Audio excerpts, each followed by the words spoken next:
Hi guys, magluluto tayo ng chicken soup with carrots and celery. Ayan yung karne, bawang, sibuyas, luya, syempre carrots and celery. Umpisahan na natin yung pagluluto.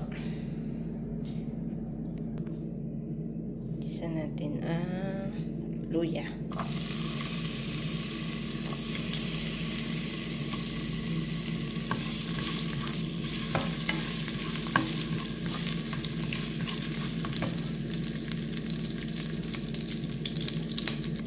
Hintayin lang natin siya, translucent.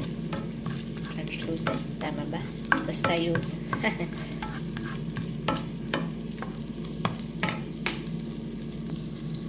Bilagay ko na rin yung bawang and sibuyas. Pinagsabay ko na guys. Depende sa inyo kung paano kayo mag-gisa ng ganito. Hintayin lang natin.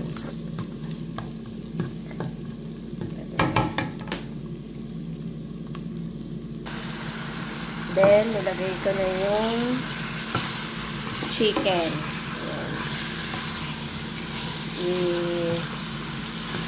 Ano lang muna natin siya sa sangkot siya.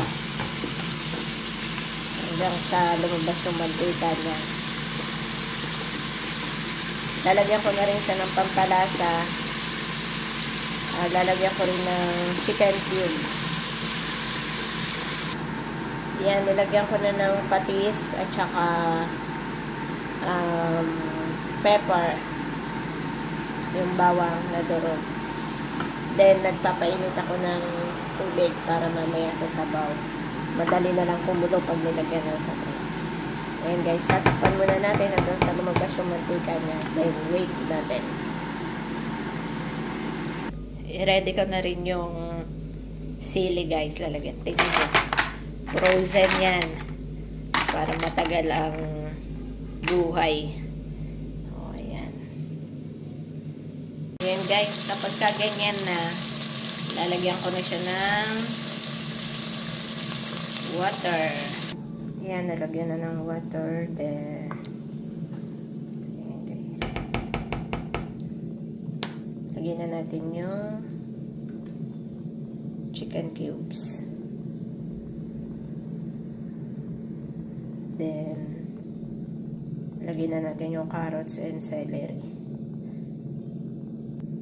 Nalagay ko na yung carrots and celery. Then, hintayin na lang kumulo.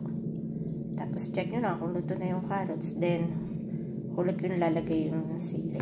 Adjust na lang yung guys, lasa kung okay na para sa inyo.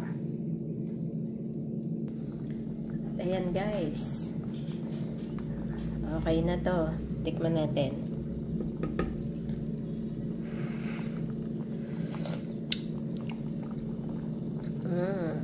Okay na guys. Luto na.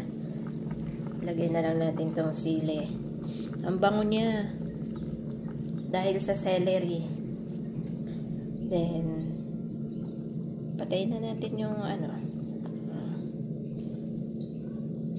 kasi luto na siya. Yan lang guys. Thank you for watching. Okay na. Okay na to. Bye!